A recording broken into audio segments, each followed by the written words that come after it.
Bueno, ya le veo a Candela Fumale, que ha llegado a los estudios de la radio. Se aproxima el bloque literario de primera mañana, las recomendaciones, las lecturas. Muy bien, la escritora, la reflexiva integrante de primera mañana, Cande Fumale. Bueno, un gusto, buen día a todos. Y futbolista en sus ratos libres. También, un combo. Columnista estrella. Sí, señor. ¿Qué nos trae hoy, Cande, en la columna literaria? Hoy vamos a hablar de Kafka.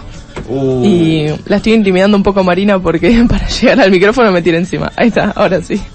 De Kafka, que es un escritor checo, pero que escribía en alemán. Así que una vida cortita, pero súper interesante porque vivió solo 41 años.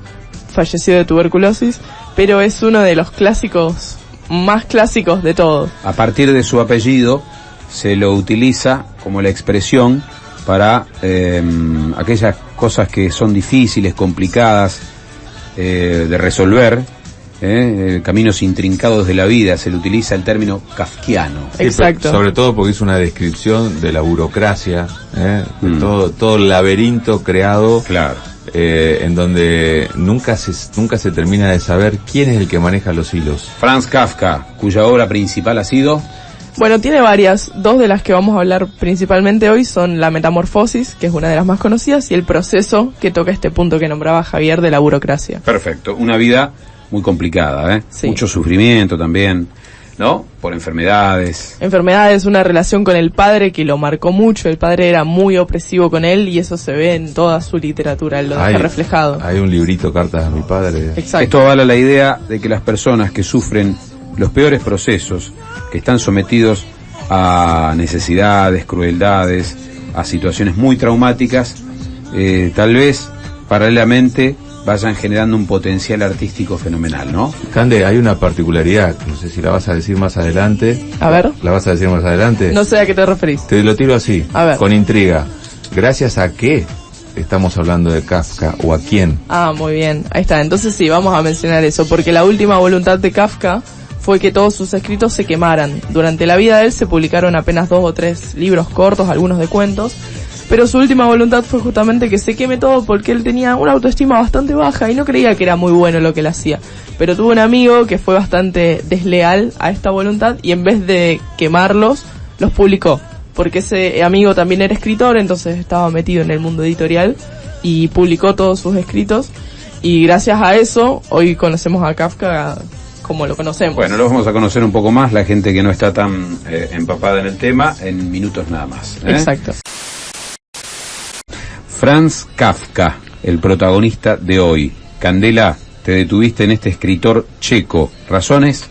Razones, que es uno de los clásicos que a veces uno ni se detiene a pensar porque es un clásico, como que uno dice, bueno, es un buen escritor, pero bueno, vamos a ahondar un poquito qué fue lo que Kafka hizo de diferente o qué aportó Kafka a la literatura para que personajes como Borges digan que se inspiraron en Kafka. Entonces, Kafka plantea un montón de situaciones que son bastante difíciles de definir. El mundo kafkiano, y a eso te referías vos cuando hablabas de la palabra kafkiano, se refiere a un mundo difícil que está articulado con reglas que uno no puede definir, que uno no entiende bien qué está sucediendo. Cuando él describe situaciones, son situaciones a veces hasta absurdas, que uno dice, ¿cómo puede ser que este personaje actúe de esta forma o que termine metido en esta situación?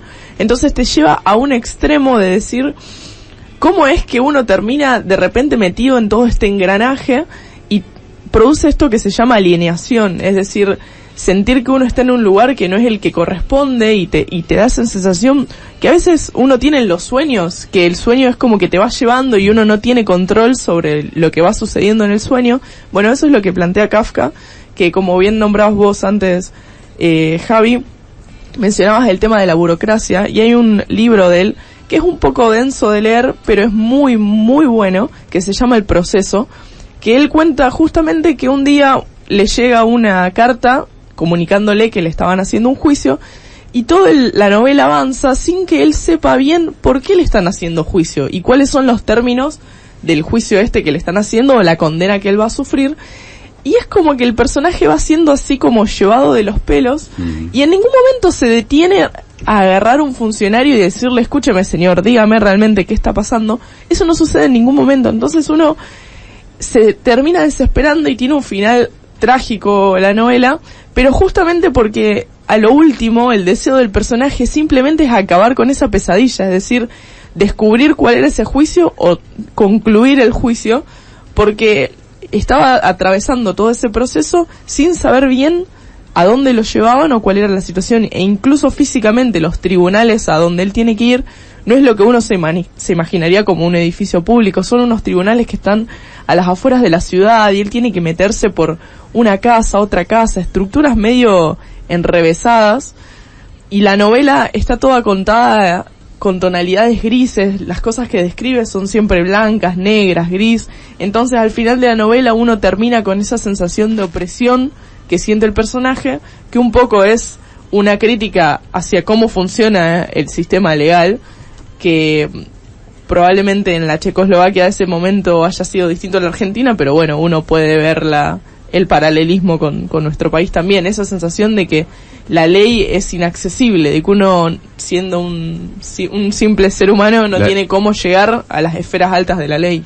Sí, muy buena tu descripción.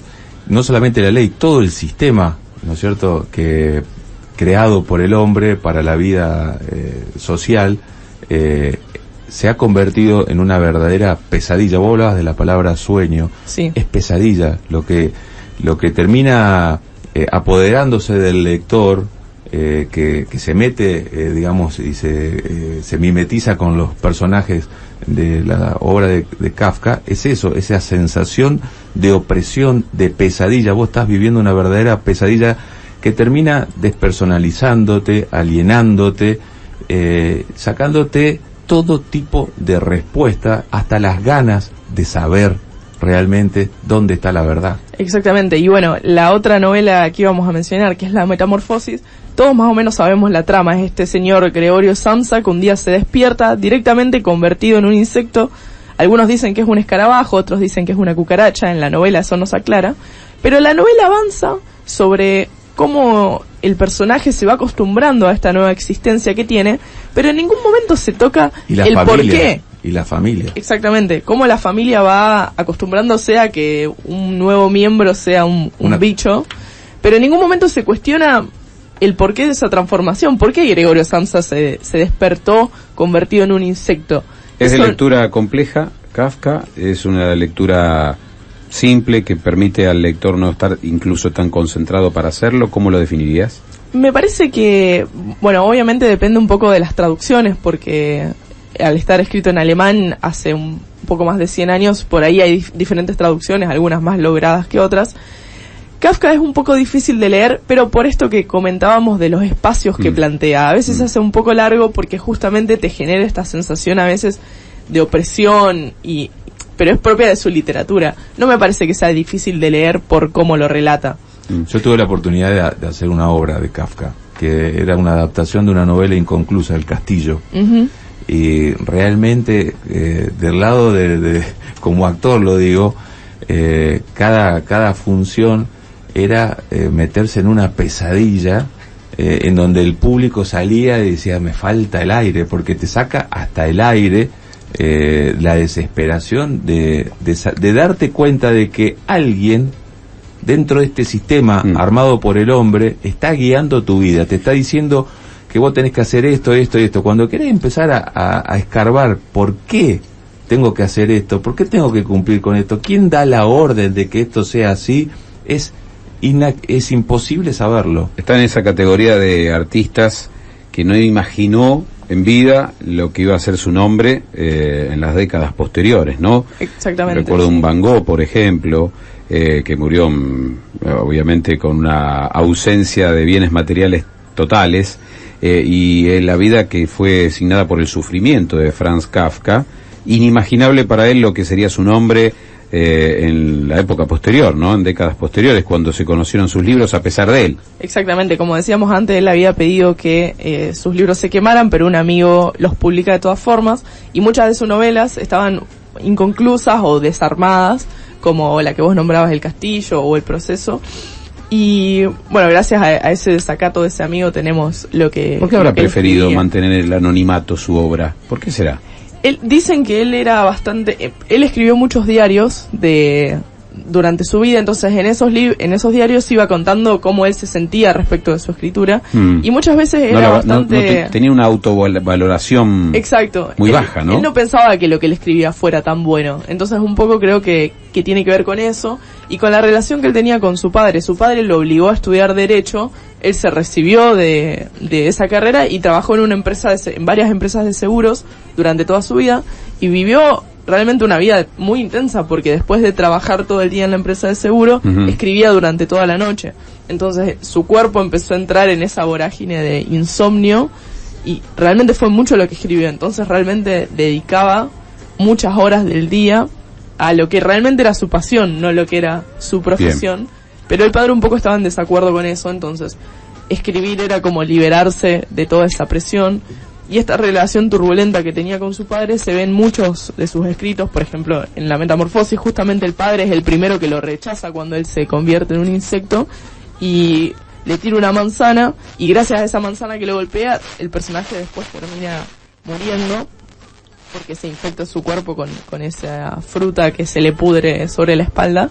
Entonces hay muchos análisis de parte del psicoanálisis sobre la obra de Kafka, y quizás también por eso se volvió un clásico, porque hay muchas interpretaciones, la parte de la burocracia, pero también toda la parte del pensamiento de los personajes que él desarrolla, y ha habido interpretaciones muy diferentes de un mismo texto, como es La Metamorfosis, que parece sencillo a primera vista, pero como vos decías, cuando uno empieza a escarbar, cada uno encuentra algo distinto. Es tan importante la labor del traductor que puede mantener la esencia de la obra o realmente hacerla añicos, ¿no? Sí, depende de quién sea el traductor.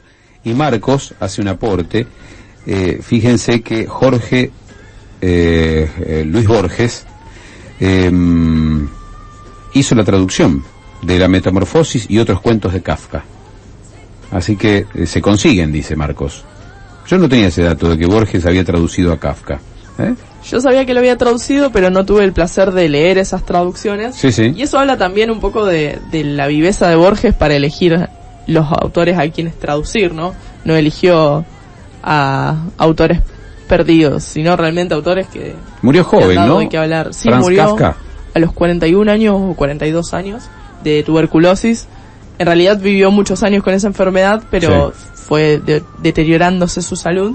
Y además de las novelas que escribió, tiene muchos relatos cortos y también libros de correspondencia, las cartas que él le escribía al padre que nunca le llegaron, cartas que le escribía a Milena, que era una de las mujeres de las que él se enamoró, cartas a Felice. Porque ha tenido amores platónicos, ¿no? Un poco también. Sí, algunos platónicos, otros no tanto, pero sí, ha sido bastante... Mucha correspondencia. Mucha correspondencia de por medio. Bueno, uno de los escritores más venerados, Franz Kafka, que publicaron sus obras después de su muerte, y él permaneció al margen de todo ese éxito literario. ¿Qué recomendás a los oyentes para comenzar a introducirse en el mundo de Kafka? Bueno, por supuesto, el que no la haya leído, La Metamorfosis es un clásico que uno tiene que pasar en algún momento, pero si no, uno puede arrancar por los cuentos, que son algunos cortos. Bien. Y puede leer uno un día, otro día, y no tiene por qué seguir todo el hilo de la narración así de un tirón. Y hay uno que a mí particularmente me gustó mucho. ¿El de la llave?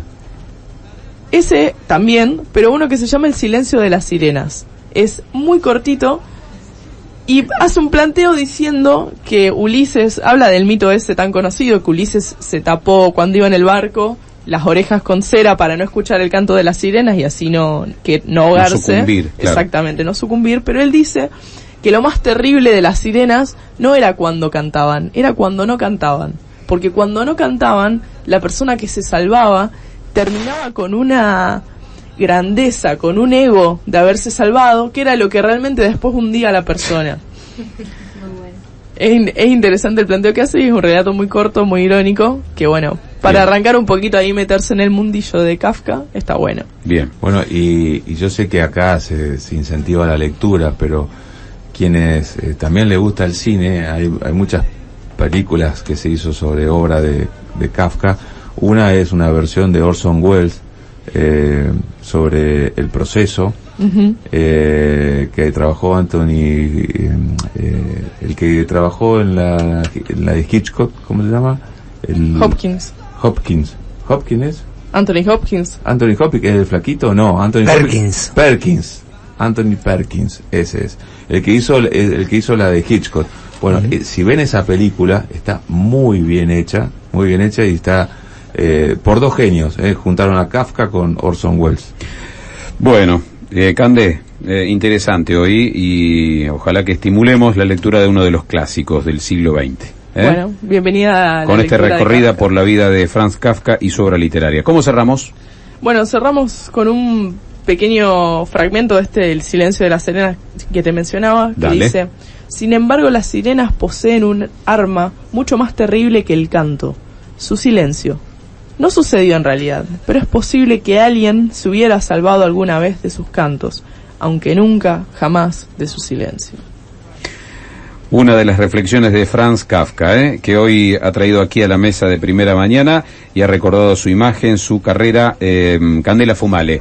Cande, bien acompañado hoy, Hoy tenemos compañía, sí. Bien, con Marcela. No, vino con su productora. Sí, y mamá, principalmente, Mi mecenas. Claro. Exactamente. A quien mucho agradecemos. Saludos a Marcela, que la tenemos también aquí en los estudios, Gracias por la compañía. Y a seguir el 24 horas a Cande, con sus redes sociales, con los oyentes que esperan este segmento, y lo pueden hacer.